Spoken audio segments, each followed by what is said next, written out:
Hello friends, എല്ലാവർക്കും നമസ്കാരം. എല്ലാവരും കാത്തിരിക്കുന്ന പുതുപുത്തൻ വിശേഷത്തിലേക്ക് ഏവർക്കും സ്വാഗതം. ഞാൻ നിങ്ങളുടെ സ്വന്തം ചേരയാണ്. നിങ്ങൾക്ക് ഇഷ്ടപ്പെട്ട ഗൗതത്തിൻ്റെയും പിങ്കിയുടെയും നന്ദയുടെയും ഒക്കെ കഥയായിട്ടാണ് ഞാൻ വന്നിരിക്കുന്നത്. അപ്പോൾ നമ്മൾ രണ്ട് ചാനലിലാണ് വീഡിയോ ചെയ്യുന്നത്. ഒന്ന് അല്ലു സ്റ്റോറി എന്ന് പറഞ്ഞിട്ടൊരു ചാനലിലും പിന്നെ ഈ ഹണി സ്റ്റോറീസ് എന്നൊരു ചാനലിലുമാണ് വീഡിയോ ചെയ്യുന്നത്. അപ്പോൾ ഈ രണ്ട് ചാനലിലും അപ്പോൾ കുറച്ച് കഥകൾ ഇതിനകത്തും കുറച്ച് കഥകൾ അതിനകത്തുമാണ് ചെയ്യുന്നത്. അപ്പോൾ രണ്ട് ചാനലും ഒന്ന് സബ്സ്ക്രൈബ് ചെയ്ത് വെച്ചോളൂ കേട്ടോ, എന്നാലേ നിങ്ങൾക്ക് എല്ലാ കഥകളും കിട്ടുകയുള്ളൂ. അപ്പോൾ നാളെ മുതൽ രാവിലെ 3 കഥ, വൈകുന്നേരം 3 കഥ, അത് മാത്രമാണ് നമ്മുടെ ഈ ചാനലിൽ ചെയ്യുന്നത്. ഏതൊക്കെയാണെന്ന് ഓൾറെഡി പറയാം കേട്ടോ. നമ്മുടെ ഈ ഒരു കഥ ചെയ്ത് തീരുമ്പോഴേക്കും പറയാം, അപ്പോൾ ആൾക്കാരെ ബോറടിപ്പിക്കണ്ടല്ലോ. അപ്പോൾ നമ്മൾ ഇന്നത്തെ എപ്പിസോഡിൽ കണ്ട് അവസാനിപ്പിച്ചത് ഗൗതമും തന്തയും തമ്മിലുള്ള ആ ഫൈറ്റാണ്. എന്തായാലും ഗൗതത്തിന് ആ ഒരു വാക്ക് കൊടുക്കാൻ മാത്രം പറ്റുന്നില്ല നന്ദയ്ക്ക്. നന്ദ പറയുന്നില്ല എന്തായാലും തെറ്റുണ്ടോ, ഒരു തെറ്റുമില്ല. എന്തുകൊണ്ട് നിഷിദ്ധമായിട്ട് ഞാൻ പിങ്കിയെ സ്നേഹിക്കുന്നില്ല, അല്ലെങ്കിൽ പിങ്കിക്ക് ഞാൻ തന്ന വാക്ക് എനിക്ക് പാലിക്കാനാവില്ല. എൻ്റെ ജീവിതത്തിലെ പെൺകുട്ടിയാണ് നന്ദ, എൻ്റെ ഭാര്യയാണ് നന്ദ എന്നൊക്കെ പറഞ്ഞാൽ എന്താണ് കുഴപ്പം? എല്ലാവരുടെ മുന്നിൽ വെച്ച് പറയാൻ പറഞ്ഞപ്പോഴേക്കും പത്തരമാറ്റ് തങ്കമാണ് ഗൗതം. അങ്ങനെയാണെങ്കിൽ ഇത് പറഞ്ഞാൽ എന്താ കുഴപ്പം? ഇത് പറയത്തില്ല. ഗൗതത്തിന് അങ്ങനെ പറയാൻ പറ്റില്ല. ഇതിന് മാത്രം അവൻ പറഞ്ഞെന്നോർത്ത് എന്താണ് കുഴപ്പം? അല്ലേ പിന്നെ നന്ദയെ ഇങ്ങനെ സ്നേഹിക്കാൻ നിൽക്കില്ല. ഇതിപ്പം പിങ്കിയും വേണം നന്ദയും വേണം. കഷത്തിലിരിക്കണം പോവുകയും ചെയ്യില്ല, ഉത്തരത്തിലിരിക്കുന്നത് എടുക്കുകയും വേണം. ആ ഒരവസ്ഥയിൽ ഇങ്ങനെ ഗൗതം പോയി കഴിഞ്ഞാൽ നന്ദ സമ്മതിക്കത്തില്ല. എന്തായാലും നന്ദയുടെ കുട്ടിക്കുറുമ്പൊക്കെ നമ്മളെല്ലാവരും എൻജോയ് ചെയ്യുന്നുണ്ട്. അപ്പോൾ ഇന്നത്തെ എപ്പിസോഡിലാണെങ്കിൽ പോലും ഗൗതത്തോടൊപ്പം കട്ടിലേ കിടക്കില്ല എന്നൊക്കെ പറഞ്ഞുകൊണ്ട് നന്ദ അങ്ങനെ തന്നെയാണ്, ഞാൻ ഇനി കട്ടിലേ തീർച്ചയായിട്ടും കിടക്കില്ല, ഉറപ്പായിട്ടും കിടക്കില്ല എന്നൊക്കെ പറഞ്ഞാൽ അന്ന് ശരി ഗുഡ് നൈറ്റ് എന്നൊക്കെ പറഞ്ഞ് ഗൗതം അങ്ങ് പോയി. ഗൗതം എന്ത് ചെയ്തു? പതുക്കെ അങ്ങോട്ട് കിടന്നു. ഗൗതം കിടന്നു കഴിഞ്ഞിട്ട് ഗൗതം പതുക്കെ ആ പുതപ്പൊക്കെ ഇങ്ങനെ പൊക്കിയൊക്കെ നോക്കണം കണ്ടു കഴിഞ്ഞപ്പോഴേക്കും നന്ദയ്ക്ക് ചിരി വന്നു. രണ്ടുപേരും കൂടെ പൊട്ടിച്ചിരിക്കുകയാണ് കേട്ടോ. അപ്പോഴേക്കും ഗൗതം പറഞ്ഞു, എൻ്റെ പൊന്നു പൊട്ടിക്കളി വന്നൊന്ന് കിടക്കാവോ, മനുഷ്യന് ഉറക്കം വരുന്നുണ്ട്. നിനക്ക് ഉറക്കവും ഇല്ല, ഒന്നുമില്ല. എന്നാൽ പഠിക്കുമോ? അതുമില്ല. എനിക്ക് നാളെ ഓഫീസിലൊക്കെ പോകേണ്ടതാണ്, ഒന്ന് വന്ന് കിടന്ന് ഉറങ്ങ് എന്നൊക്കെ പറഞ്ഞിട്ട് ഒരുപാട് ഉറക്കം നിന്നിട്ടുള്ളത്, അതുകൊണ്ട് മര്യാദയ്ക്ക് വന്ന് കിടന്ന് ഉറങ്ങാൻ നോക്ക് എന്നിങ്ങനെ പറയുകയാണ്. അപ്പോഴേക്കും അവൾ മടിച്ച് വന്ന് കിടക്കുകയാണ്. അതെ, എന്തായാലും ഇന്ന് ചെയ്ത് തൊട്ട് ശരിയായില്ല കേട്ടോ. പിന്നെയും തുടങ്ങി അവൾ ഒന്നും മിണ്ടാതെ കിടക്കുന്നുണ്ടോ എന്നൊക്കെ ചോദിച്ചുകൊണ്ട് അവളുടെ തലക്കിട്ട് ഇങ്ങനെ ഒരു കിഴുക്ക് കൊടുക്കുകയാണ്. ദേ എൻ്റെ ചെവിയെ പിടിച്ചാലുണ്ടല്ലോ എന്നൊക്കെ പറഞ്ഞ് നമ്മുടെ നന്ദ, ചെവിയെ പിടിച്ചാൽ നീ എന്ത് ചെയ്യും? ഞാൻ നിൻ്റെ ഗാർഡിയനാണ്, എനിക്ക് നിന്നെ ശിക്ഷിക്കാനുള്ള അധികാരമുണ്ട് എന്നൊക്കെ പറഞ്ഞിട്ട് വീണ്ടും ചെവിക്ക് പതുക്കെ കിഴുക്കുമൊക്കെ കൊടുക്കണം, പോലെ കാണിക്കണം. മര്യാദയ്ക്ക് മിണ്ടാട് കിടന്നെടുക്കണം എന്നൊക്കെ പറഞ്ഞിട്ട് അവൻ പറഞ്ഞു കഴിഞ്ഞപ്പോഴേക്കും നന്ദ എന്ത് ചെയ്തു? പതുക്കെ നന്ദയും കിടന്നുറങ്ങാനായിട്ട് ഒരു കുശുമ്പും ഒരു നോട്ടമൊക്കെ ഉണ്ടല്ലോ നന്ദയുടെ, ആ നോട്ടമൊക്കെ വെച്ചിട്ട് ഇങ്ങനെ കിടക്കുകയാണ്. അപ്പോഴേക്കും ഗൗതത്തിന് ചിരി വരുന്നുണ്ട്. എന്നാലും മിണ്ടാണ്ട് കിടന്നോണം എന്നൊക്കെ ഈ പിങ്കി മൈക്ക് പോയി സോറി. അപ്പോൾ ഇനി പിങ്കിയില്ല, വേറൊന്നും നമ്മുടെ ജീവിതത്തിലില്ല, മര്യാദയ്ക്ക് കിടന്നുറങ്ങിക്കോണം കേട്ടോ എന്നൊക്കെ പറഞ്ഞിട്ട് അവളെ പിടിച്ച് കിടത്തി ഉറക്കാണ് കേട്ടോ. അപ്പോൾ അങ്ങനെ അന്നത്തെ ദിവസം അങ്ങോട്ട് പോവുകയാണ്. അങ്ങനെ പിറ്റേ ദിവസം ആയി കഴിഞ്ഞു. ഇവർ രണ്ടുപേരും നല്ല കൂട്ടൊക്കെ ആയി കഴിഞ്ഞു. ആ സമയത്താണ് നമ്മുടെ നന്ദയ്ക്ക് ഒരു ടൂറ്, ഒരു മെഡിക്കൽ ക്യാമ്പുമായിട്ട് ബന്ധപ്പെട്ട ടൂറാണ്. അപ്പോൾ അവരുടെ കൂടെയുള്ള 15 ബോയ്സിൻ്റെ കൂട്ടത്തിൽ ഇവളൊരു ഗേളാണ് അവിടെ ക്യാമ്പിന് പോകാനായിട്ടുള്ളത്. അപ്പോൾ അവളുടെ ആ ഒരു പ്രൊഫസർ ഉണ്ടല്ലോ, ആ പ്രൊഫസറുടെ പ്രത്യേക താല്പര്യപ്രകാരം നന്ദയെ അങ്ങോട്ടേക്ക് എടുത്തിടുകയായിരുന്നു. അപ്പോൾ എന്തായാലും പോയി കഴിഞ്ഞിട്ടുണ്ടെങ്കിൽ കൂടുതൽ എക്സ്പീരിയൻസ് കിട്ടും. അപ്പോൾ ക്യാമ്പിനൊക്കെ പോയി കഴിയുമ്പോൾ തീർച്ചയായിട്ടും കൂടുതൽ എക്സ്പീരിയൻസ് കിട്ടും. അതൊരു റൂറൽ ഏരിയയിലേക്കാണ് ക്യാമ്പുമായിട്ട് ബന്ധപ്പെട്ട് പോകുന്നത്. അപ്പോൾ കുറച്ചുകൂടി എക്സ്പീരിയൻസ് കിട്ടും. അപ്പോൾ അതിന് വേണ്ടിയിട്ടാണ് ആ പ്രൊഫസർ അങ്ങനെ ചെയ്തത്. അപ്പോൾ ഇവൾ ഓക്കെ എന്നൊക്കെ പറഞ്ഞെങ്കിലും ഇവിടെ വന്നിട്ട് പിറ്റേ ദിവസം പോകുന്നതിന് മുമ്പ് ഇവൻ്റെ അനുവാദം മേടിക്കണം, നമ്മുടെ ഗൗതത്തിൻ്റെ അനുവാദം മേടിക്കണം. ഗൗതത്തിൻ്റെ അനുവാദത്തിനായിട്ട് അവൾ വന്ന് കിള്ളി ഇങ്ങനെ നിൽക്കുകയാണ്. ഇത് പറയാനൊരു മടി, എന്തായാലും ഇങ്ങനെ വിടുമോയെന്നറിയാൻ പാടില്ലല്ലോ, പ്രത്യേകിച്ച് ബോയ്സ് മാത്രമുള്ള കൂട്ടത്തിൽ എങ്ങനെയാണ് വിശ്വസിച്ച് വിടുക എന്നൊക്കെ ചിന്തിച്ച് കഴിഞ്ഞാലോ. എന്തായാലും ഒന്ന് ചോദിച്ചു നോക്കാമെന്നൊക്കെ പറഞ്ഞുകൊണ്ട് നമ്മുടെ പിങ്കി നന്ദ വലിയ കാര്യത്തിൽ ഈ ഒരു ആപ്ലിക്കേഷൻ അങ്ങോട്ട് കൊടുക്കുക. എന്നിട്ട് പറഞ്ഞു, ഗൗതം സാർ ഇതിലൊന്ന് ഒപ്പിട്ടെ. അപ്പോൾ എന്തൊപ്പ്?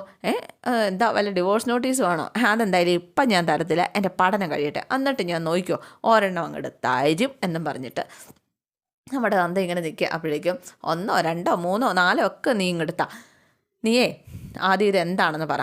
അപ്പോഴേക്കും അവൾ പറഞ്ഞു, ഇങ്ങനെ ഞങ്ങൾ പോകുന്നുണ്ട്, മെഡിക്കൽ ക്യാമ്പിന് വേണ്ടിയിട്ടാണ്. അപ്പോൾ പ്രൊഫസർ തന്നെ ഏർപ്പാട് ചെയ്തതാണ് മെഡിക്കൽ ക്യാമ്പ്. അപ്പോൾ എനിക്ക് മാത്രമാണ് ഞങ്ങളുടെ ബാച്ചിൽ ഗേൾസിൽ ചാൻസ് കിട്ടിയിട്ടുള്ളത്. എല്ലാവർക്കും എന്നോട് അസൂയാണ്, എനിക്കിങ്ങനെ കിട്ടിയെന്ന് പറഞ്ഞിട്ട് എല്ലാവർക്കും. അതും ഞാൻ ഇത്തവണത്തെ പരീക്ഷയ്ക്ക് നല്ല മാർക്ക് മേടിച്ചുകൊണ്ട് മാത്രമാണ് ഇങ്ങനെ ഒരു ചാൻസ് പ്രൊഫസർ എനിക്ക് റെഡിയാക്കി തന്നത് എന്നൊക്കെ ഇങ്ങനെ പറയുകയാണ്. അപ്പോൾ അതിനെന്താ, നല്ല മെഡിക്കൽ ക്യാമ്പല്ലേ, പോകാലോ. അല്ല, ഗേൾസിന് മാത്രം നീ ഒരാളെന്ന് പറയുമ്പോഴേക്കും ബാക്കിയുള്ളവരോ ഡോക്ടേഴ്സാണോ? അപ്പം ബാക്കിയുള്ളവർ ഡോക്ടറാകാൻ പഠിക്കുന്ന എൻ്റെ കൂടെയുള്ള ബോയ്സ് ബോയ്സ് 15 പേര് ബോയ്സും പിന്നെ ഞാനൊരാൾ ഗേൾസും, ഞാനൊരു ഗേളും എന്ന് പറഞ്ഞു കേട്ടോ. ഇത് കേട്ട് കഴിഞ്ഞപ്പോഴേക്കും അവൻ അതൊന്നും നടക്കണ കേസൊന്നും അല്ല, അതെന്ത് പരിപാടിയാണ്, എല്ലാ ബോയ്സിൻ്റെ കൂടെ നീ ഒരാൾ ഗേളോ, അതെന്താ പ്രൊഫസർ എന്താ ആ പരിപാടി കാണിച്ചത്, അതൊന്നും നടക്കണ പരിപാടിയല്ല, എന്നോട് ഇക്കാര്യം പറയണ്ട എന്നും പറഞ്ഞിട്ട് ഗൗതം.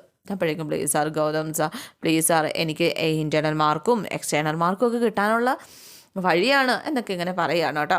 അപ്പോഴേക്കും ഇങ്ങനെ ആമ്പിള്ളാരുടെ കൂടെ കൂട്ടുകൂടുള്ള ഇൻറ്റേർണൽ മാർക്കും എക്സ്റ്റേണൽ മാർക്കും ഒന്നും വേണ്ട എന്ന് പറഞ്ഞപ്പോഴേക്കും സാർ പ്ലീസ് സാർ, എനിക്ക് മാർക്കൊന്നും കിട്ടാണ്, ഞാൻ തോറ്റു പൊക്കോട്ടെ, ഞാൻ MBBS പാസ്സാൻ വേണ്ടിയിരുന്നോട്ടെ എന്നൊക്കെ ഇങ്ങനെ പറയട്ടെ. ഇവളുടെ കുറുമ്പൊക്കെ കണ്ടു കഴിഞ്ഞപ്പോഴേക്കും നന്ദേ ഗൗതത്തിന് നല്ല വിശ്വാസം തന്നെയാണ്.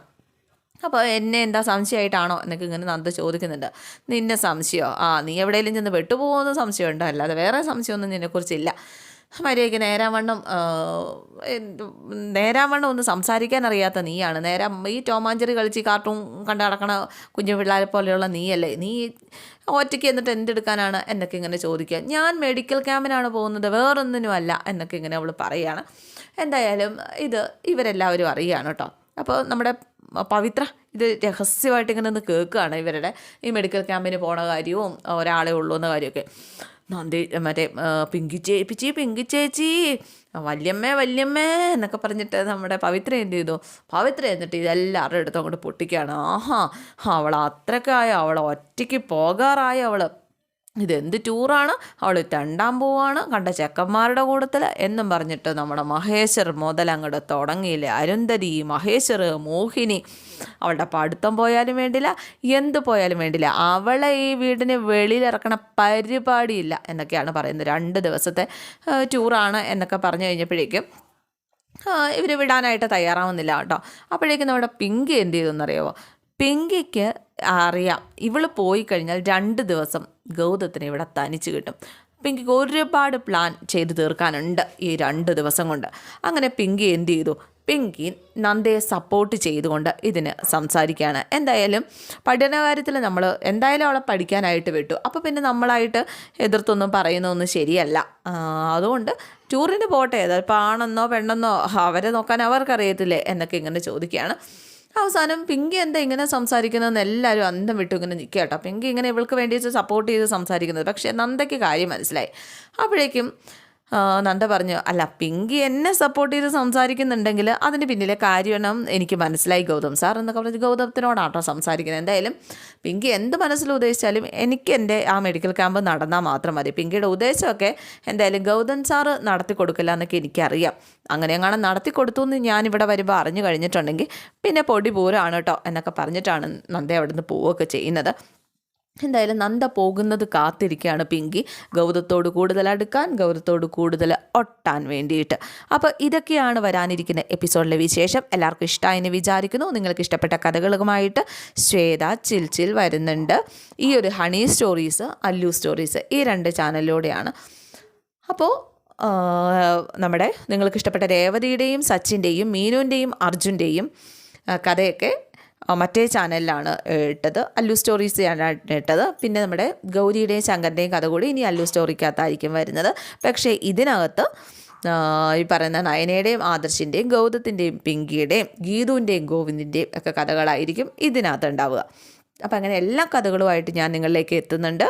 പിന്നെ നമ്മുടെ അശ്വിൻ്റെയും ശ്രുതിയുടെയും കഥ അത് പറയാൻ വിട്ടുപോയി, എല്ലാവർക്കും ഇഷ്ടമല്ലേ അത്.